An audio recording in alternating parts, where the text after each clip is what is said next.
Hi, welcome back. I'm now in my pro version. You'll see my image up here, and now I can do some other things with Canva. So without further ado, let's go and have a look. We're going to create a design, and we're going to go to Instagram post, and we're going to go to upload. So again, we're not using one of the preform templates. We're going to make our own design. So I really wanted to show you a design that I shared with you quite recently. Let me just scroll through my uploads. I've got a lot of them, as you can see. I play all the time. Here we go.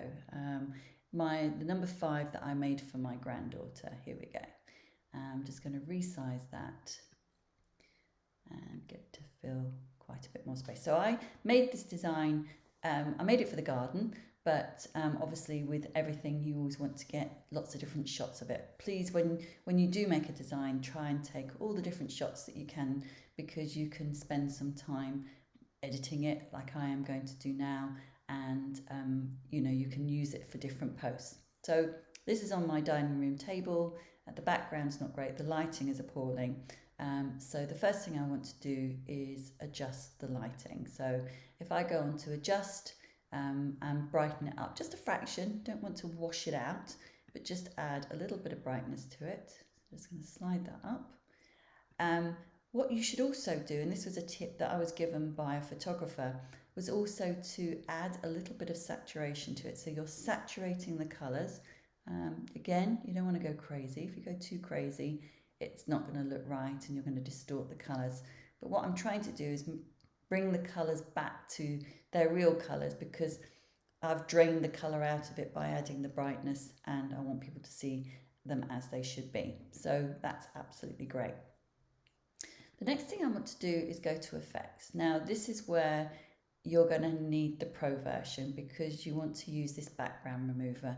Now this is probably one of the coolest tools ever, because I have been removing backgrounds off my photographs for years using, it's a little bit like Photoshop, but it's called GIMP, G-I-M-P. It's a free tool, and I still do use it because this background remover doesn't always identify all the backgrounds. So it might leave little blocks of colour or little spots, and I can use GIMP so easily just to take those away and make them in the same colour. So but I'm not going to teach you that today, because that's a step too far. We're going to use background remover. I'm going to look to see how well it works. So we just click on background remover, and depending on the size of the file, it could take seconds, or it might take a little bit longer. So what it's doing is it's trying to identify the edges, and so it can remove the background from the image. And I think this is incredibly cool, because it does a fantastic job. And can you see here now that background has completely disappeared? And if I enlarge it, I'm going to take it up to a really large size, the clarity of the edges is really good. So it works very successfully, I have to say. Okay, so the next thing I'm going to do is add a background. Now the thing that you need to do, and I think I mentioned it briefly in the last video that I've just made, is that you've got different boundaries. So this boundary is the boundary for here, and this boundary, let's click on here, is the boundary for the background. And you need to be on that boundary. You need to have that one there. So for example, let me go back here. If I expand this design to fill the whole box, you can't put a background in, it won't work. So we need to make sure that we do have a space. Oh, now I've moved that all out. Let me just use this. Let's just revert to just use that back arrow. It's a much more successful way of doing it than trying to remember it. So I'm going to center that. Okay. So backgrounds. So let's click on backgrounds, and now I'm going to choose. So now all the backgrounds are available to me to use. So some of them you can see that you've got recently used. Then you've got different themes like landscapes, patterns, gradients, abstract, food. Choosing the right background is really important. If you get it wrong, it can have quite an impact on your design, and it can be too domineering, or just wash it out. with this one, I've tried various different backgrounds, and you know, I love these light effect ones, so we're going to use that one. So that's going to really help to pick up the blue in the wings, and it's going to be a nice contrast to the pink. So let's just recenter her. There we go. And again, I'm going to go to the transparency button. I'm going to scale it down a little bit. Let's go back on here. We could have a look at the filters and have a little play to see. That didn't work this time, so we may not need to use a filter. I think the one that we've already got is absolutely fine. Let's have a look at the blues. No, don't like that. So I'm not going to use a filter this time. So there we go. And there's my design with a different background. So when I come to posting this, I'm going to have lots of different options. I've got the photograph of the 5 outside, which I absolutely love, with my granddaughter with it, which is perfect. If you can get somebody in an image, you will get so much more reaction to your photograph than a design without with a person in it, because adding people into photographs really adds life, and people can really relate to it a lot more. But this is a really lovely way of just showing the design without having, you know, the dining room table and the wall, this lovely wall that's behind me now. So there you go. Obviously you'd want to watermark this, put your name on it, your company name, put your logo on there before you post it, because we don't want people sharing our work without our credit on it. So there we go. It's as simple as that. I will download it, although I do have it already downloaded because I've made this a number of times, and I'll just quickly save it. There we go. So now what I need to tell you about this background remover is it isn't always that successful, because it doesn't always easily identify the background, and that can be a little bit disappointing. But you know, what I would suggest is don't, you know, if you can get part of the image off and you like it, then why not use it? So let me give you an idea. So let's go to uploads. This is a really good example of the background remover. You can see that one there, and then here there's the image, the same image, and that had so much going on in it. However, when I remove the background, let me just show you, it doesn't remove the base very well. Let me just show you.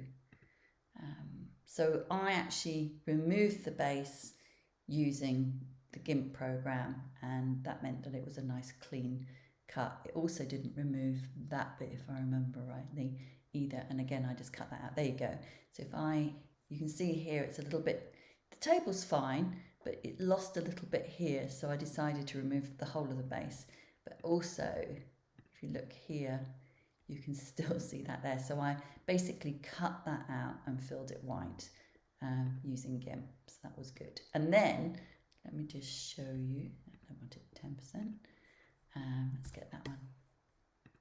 This is how it ended up looking. So I ended up with so I took away the base and I took away that. But as I said, for me to show you how to do that on GIMP will take quite a lot more work as a big tutorial. So if you have the knowledge to use Photoshop or GIMP, then you can really take one step forward. Let's get rid of that one. This one cleaned up extremely well. I did this one only a couple of days ago, and I wasn't really sure how well that this one would work, and it really cleaned away the background so successfully. And then I was able to add a really dramatic background to this one, which was great, because sometimes backgrounds tend to drown out a photograph. So can you see here, that's so clean, and I was able to add a really lovely background with that one. Okay, so we're going to get rid of that one. Okay, so what I wanted to show you is, let me see if I can scroll down. I actually had it already prepared in my free version and then realised I wasn't going to be using it in free version. Let me quickly see. Oh, there we go. So this one. So this is a design I made with a group of delegates at the beginning of the year. Let's just get rid of that. Just expand that over a bit. And you know, the background wasn't so bad, the carpet and the curtains, but it really doesn't help to make it stand out very well. I'm going to remove the background, and you'll see with this one, the background doesn't remove perfectly. We have a few problems with it. So let me just show you what happens. Okay, so can you see here? Oh, now all my emails are coming through. You can see here that the base isn't very clear, and we've lost the pole here. This is okay, and this is okay. So what I'm going to do is I'm going to expand this, and I'm going to try and use it to make a nice frame instead of the whole design. And if I just move that down, because I've lost a bit of the top, and the top's fine. Now what we have to remember is that when we're posting on Instagram and Facebook, we don't always just have to post designs all the time. We can post slogans or, you know, nice sayings and things that might motivate people. So, you know, this is, you know, a nice thing to do. So there we go. So I've created a really nice frame here. Now, what I have done is I've blocked the background. So I'm going to just dip that down so I can click on there. Get that one to open up. See if I can. There we go.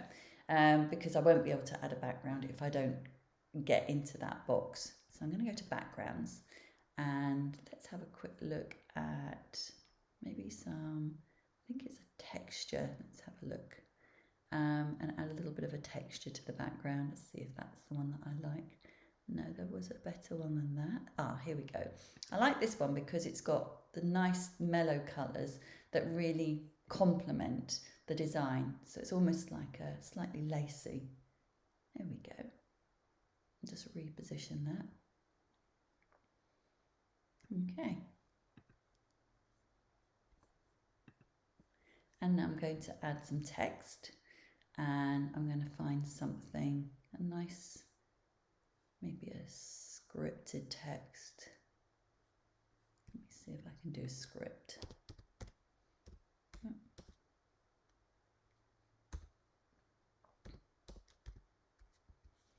There we go. So all the scripted texts are coming up. So let me find one that I like, that I think will work. I want something soft because the image is very soft, and you know, big, bold, heavy text may not work so well. Maybe we'll use,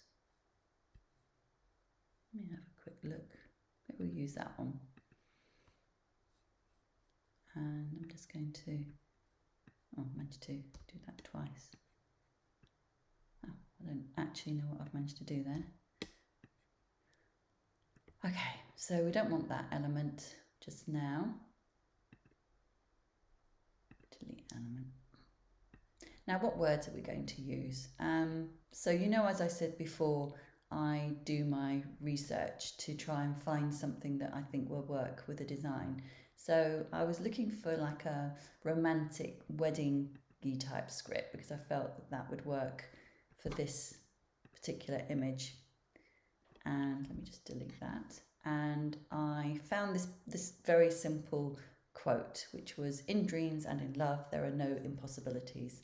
So I thought I would use that. Copy. Let's go back. Here we go. Sorry, let's go to this one. I'm just going to paste that in here.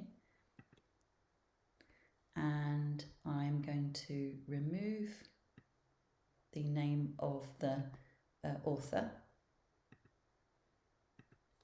But what I am going to do is replace it in here. So I'm going to give the author credit. Okay. And what I need to do now is, I don't want to do that one, I want to do this one. I want to resize that a little bit. Maybe make it just a little bit smaller.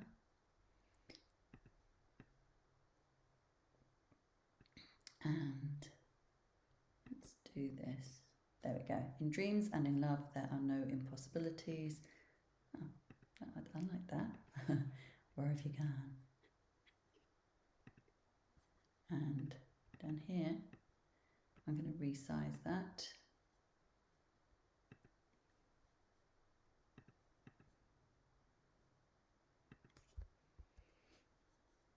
Right. Okay. And what I would like to do now is look at the text color. So we're going to look at that, and you can see here it's picked up image, you know, the image that we're using and the colors within that image. So let's just have a little scroll. There's almost a black. I think it's actually dark brown, which actually works really, really well. Let's look at the others. That one looks really nice. It's bold enough, you can still see it. And you have that one as well. So I think I'm going to stick with that one. And I just wanted to just show you how you can take an image that doesn't completely clean up, but you may be able to use a little section of it. You'll see in a lot of my posts, if you actually look at my Instagram account, I don't always show you the whole image. I show you just a part of it, because sometimes that works perfectly well, and I think this is great. So I hope that's been helpful. I know a lot of you have been asking me, how do I create my posts? How do I take my backgrounds out? How do I, you know, do all these different tricks? And now I've shared that. So I hope you've enjoyed the tutorial, and I'll look forward to seeing some of your lovely creative posts very soon. So thank you for joining me.